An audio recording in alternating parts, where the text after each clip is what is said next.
Fala pessoal, tudo bom? Boa noite a todos. Hoje é sábado, dia 22 de abril aí de 2023. A gente estou aqui nesse feriadão gravando mais um vídeo para vocês. Aqui eu estou com um caso que eu vou mostrar agora, que é um caso de revisão de pensão por morte. Para quem acha que não tem, tem sim revisão para pensão por morte. Esse aqui é um deles. Vamos lá, começar.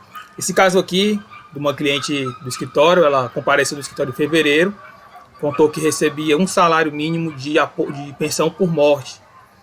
Analisando o caso, verifiquei que essa pensão por morte é derivada, É derivada de um benefício de auxílio-doença que o marido dela recebia. O marido dela era aposentado, ele recebia o auxílio-doença, ele recebia 5.300 de auxílio-doença e veio a óbito em 2021, tá? Em 2021. Então vamos aqui fazer as marcações, ó. Ele faleceu em 2021. Tá? Quando ele faleceu, como eu falei, ele era titular, né? Ele recebia um benefício de auxílio-doença.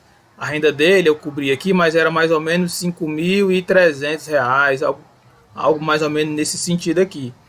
O que é que acontece? O benefício dela de pensão por morte foi concedido, mas foi concedido com o valor de um salário mínimo. Ou seja, há, no caso dela, uma grande discrepância. Apenas conversando com ela, eu já percebi que estava errado. Porque, veja só, eu vou explicar mais aqui na frente, mas eu vou logo adiantar para vocês.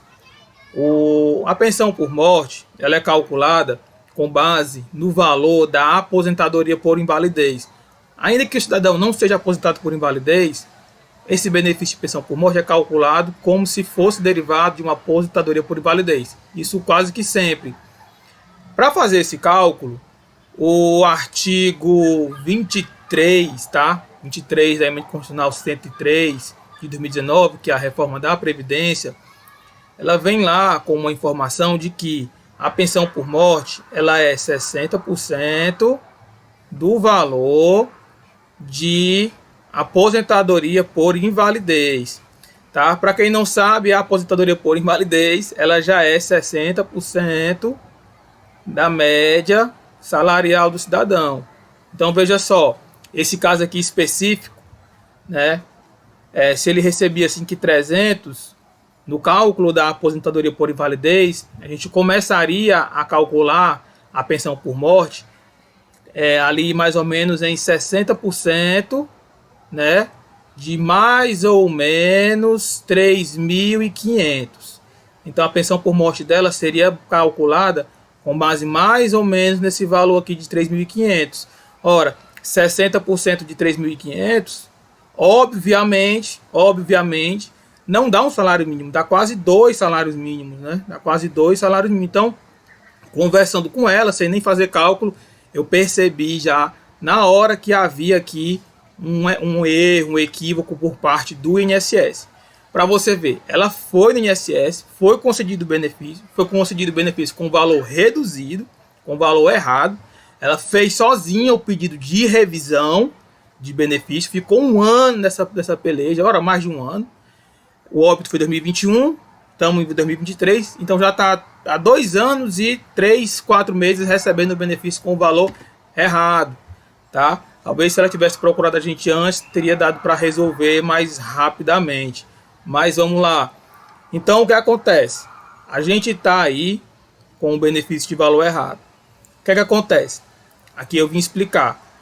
A gente tem aqui, ó, que o falecido tinha 34 anos de tempo de contribuição. Desses 34 anos, 14 anos supera os 20 primeiros anos. Ora, para cada ano que supera os 20 primeiros, a pessoa ganha 2%. Desse modo, é para ter um aumento aqui, ó, de 28%. Logo, seria 60%, como eu falei lá em cima, mais 28%. É quase uma aula de matemática, né? Isso aqui, ó.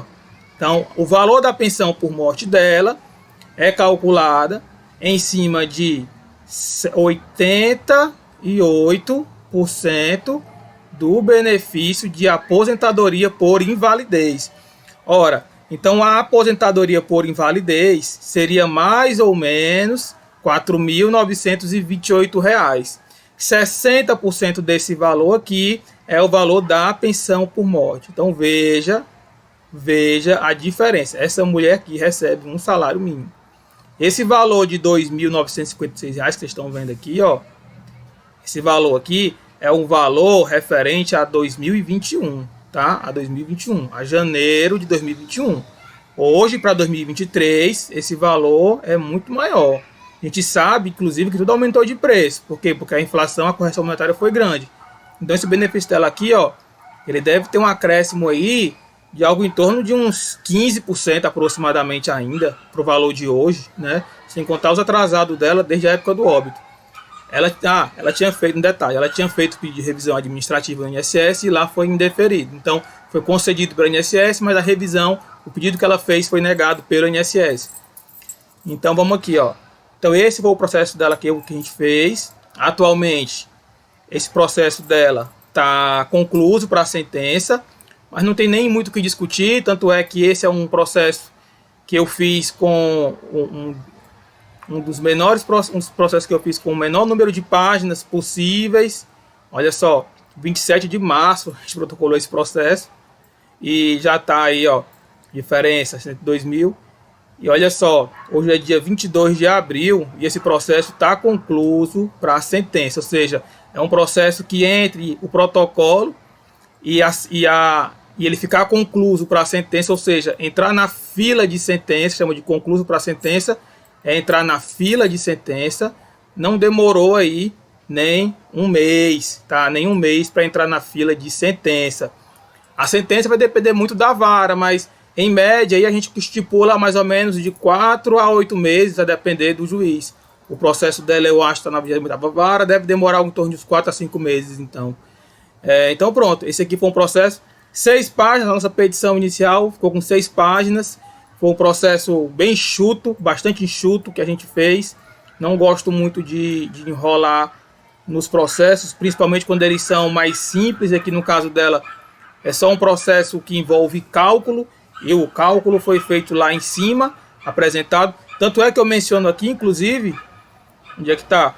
Eu menciono aqui, inclusive, que eu não estou discutindo, tá? Ó, não estou discutindo se essa forma de cálculo ela é legal ou não. Eu não estou discutindo isso. Na verdade, eu estou pedindo que seja aplicada corretamente essa forma de calcular o benefício. O STF ele está julgando essa temática aqui, se permanece essa regra ou não. Tá? Eu não estou pedindo isso nesse processo, porque qual o motivo, doutor? Você não está pedindo esse processo aqui? O motivo é muito simples. Se eu pedir, o que é que vai acontecer com o processo? Ele vai suspender. Ele vai suspender para aguardar o julgamento do STF. Então eu, nesse caso, fiz esse processo, estou pedindo a aplicação correta do artigo 23 da emenda constitucional. Vamos ganhar esse caso. Em seguida, a gente faz um segundo processo pedindo o afastamento da regra do artigo 23. Aí a gente pede que seja aplicada a regra anterior da reforma, que aí no caso o benefício é 100%. E aí ele sobe de 3 mil, né, que é o valor que eu calculei, sobe de 3 mil para mais ou menos 5.500, tá bom? Então, pessoal, ó, só para finalizar, aqui está o cálculo, ó, como eu tinha mostrado, ó, aqui é a média, 100%, aqui, ó, o cálculo da aposentadoria por invalidez, ó, 4.872, e aqui o resultado da pensão por morte. Então, aplicando o artigo 23 da reforma da Previdência, a gente tem que a renda do benefício dela é 2.929. Quando a gente ganhar esse processo, a gente faz um segundo processo, e nesse segundo processo, a gente pede para afastar o artigo 23 para aplicar a lei antiga. E aplicando a lei antiga, o benefício dela sobe para R$ 5.600, isso aqui valores de 2021, que hoje daria mais ou menos R$6.000, ou seja, dobraria o valor, né? A gente não fez esse pedido agora para não suspender o processo. Então, pessoal, por enquanto é isso, tá bom? Espero que todos estejam bem. Qualquer coisa a gente está por aqui. Depois trago mais vídeos para vocês terem uma noção de como é que são as coisas, de quais são os erros que o INSS mais comete. o que é que a gente consegue fazer do lado de cá para vocês entenderem, tá? Como é que funcionam os bastidores. Então, no mais é isso. Fiquem com Deus e boa noite.